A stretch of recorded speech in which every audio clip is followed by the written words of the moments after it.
Femi Otedola's exit from Geregu last year sold his stake for $750 million.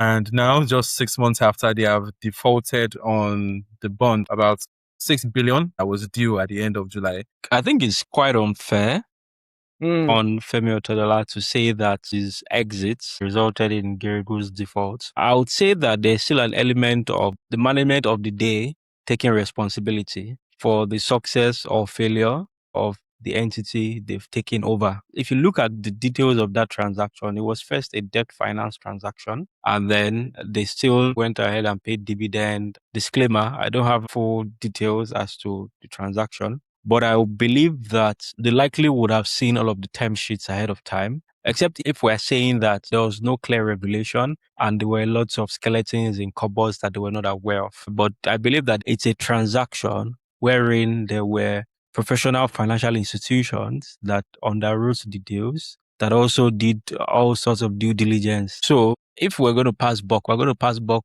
on everyone that was involved in that transaction. Nonetheless, at this point, it then becomes a failure of management to not have managed the books properly, to have dealt with this before they became default. Proper due diligence would have brought these things to the fore during the transaction period. And I've also done, well, not like investigative research, just like some Googles into the group that bought over Geregu. And there are talks around it being people that are related to politics and blah, blah, blah. It's not like institutional operators. It's more of like a play to just own an asset.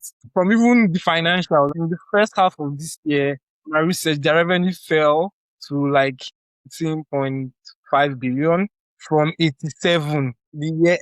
The company said that the reason for that was a shutdown to a major turbine. But for me, it's seeming like current management is not operating optimally as they should, which has then snowballed into this default. Geregu is critical power infrastructure in Nigeria. Besides that something like this is happening, knowing that they wouldn't be able to meet their obligation, there are several routes that they could have taken: bridge loans, debt financing, maybe raise another bond to fill in the gap in the meantime.